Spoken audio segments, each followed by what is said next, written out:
বেতবাৰীত পুনৰ জাকিৰ হুছেইন শিকদাৰৰ আধিপত্য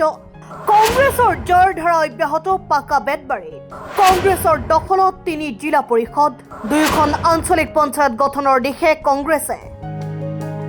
পঞ্চায়ত নিৰ্বাচনত ৰাজ্যজুৰি কংগ্ৰেছ প্ৰায় বিধ্বস্ত হোৱাৰ সময়তো পাকা বেতবাৰীত পুনৰ কংগ্ৰেছে জয়ৰ ধাৰা অব্যাহত ৰাখিবলৈ সক্ষম হৈছে বিধায়ক জাকিৰ হুছেইন শিকদাৰৰ নেতৃত্বত সমষ্টিটোত কংগ্ৰেছে আধিপত্য ৰাখিব পাৰিছে পাকা বেতবাৰী সমষ্টিৰ 3খনকৈ জিলা পৰিষদ কংগ্ৰেছৰ দলৰ প্ৰাৰ্থীৰ জয়লাভ 5 নম্বৰ পহুমাৰা জিলা পৰিষদত কংগ্ৰেছ দলৰ প্ৰাৰ্থী সাইমন নেহাৰৰ জয়লাভ 6 নম্বৰ পল্লা জিলা পৰিষদত কংগ্ৰেছ প্ৰাৰ্থী জাসমিনা আহমেদৰ জয়লাভ 7 নম্বৰ বেকি জিলা পৰিষদত কংগ্ৰেছ দলৰ মনোনীত প্ৰাৰ্থী মঞ্জুৰা খাতুনৰ জয়লাভ কালদিয়া জিলা পৰিষদখনো কংগ্ৰেছে দখল কৰাৰ সম্ভাৱনা আছিল জিলা পৰিষদৰ অন্তৰ্গত আঞ্চলিক পঞ্চায়ত আৰু ৱাৰ্ড সদস্য কংগ্ৰেছ সমৰ্থিত প্ৰাৰ্থীয়ে জয়লাভ কৰিছে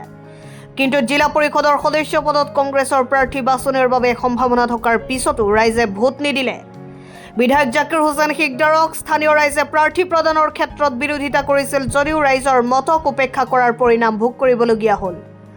কালদিয়া জিলা পৰিষদ এলেকাৰ ৰাইজ বিধায়ক জাকিৰ হুছেইন শিকদাৰৰ লগত আছে যদিও জিলা পৰিষদৰ দলীয় প্ৰাৰ্থীগৰাকী পছন্দ নোহোৱাৰ পৰিণতিতে ৰাইজে কংগ্ৰেছৰ বিপক্ষে ভোটদান কৰে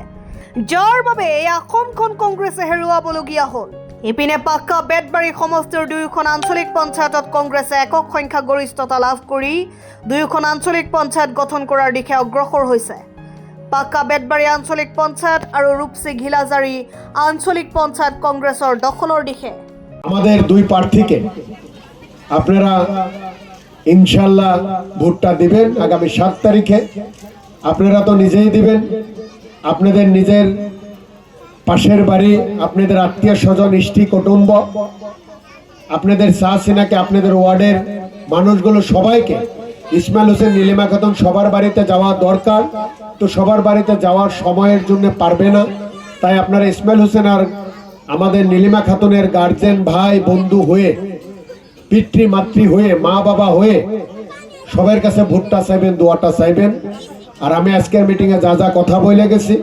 মোবাইলে রেকর্ড হয়েছে আপনারা মনে রাখছেন আগামী দিনে করতে না পারলে আমাকে জবাবদিহি করবেন আমাকে ভোট দিবেন না আজকে খোলাখুলি আমি বইলে গেছি আপনাদেরকে কারণ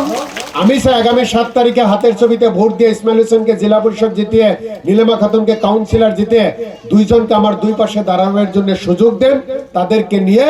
আপনাদের এই সব উন্নয়ন আর আপনাদের যে সব অসুবিধা যে সব দুর্নীতি বন্ধ করে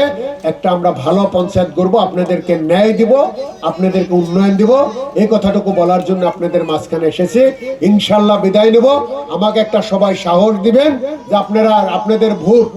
আমরা সবাই পাবো কংগ্রেস দলে পাবো একটা দিন আপনাদের মাঝখানে আসতে পারবো না আজকে আপনাদের সঙ্গে আজ এখানে শেষ দেখা অবশ্য বড় মিটিং একটা আমাদের 4 তারিখে হবে সেখানে আপনাদের সবাইকে news desk report Assam time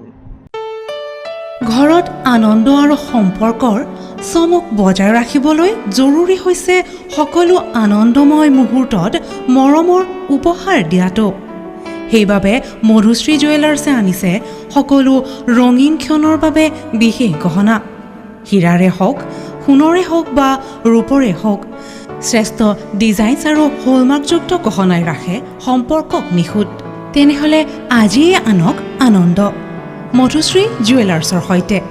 যোগাযোগ কৰক 7002800341 নাইবা ভিজিট কৰক LNB ৰোড নলবাৰী অসম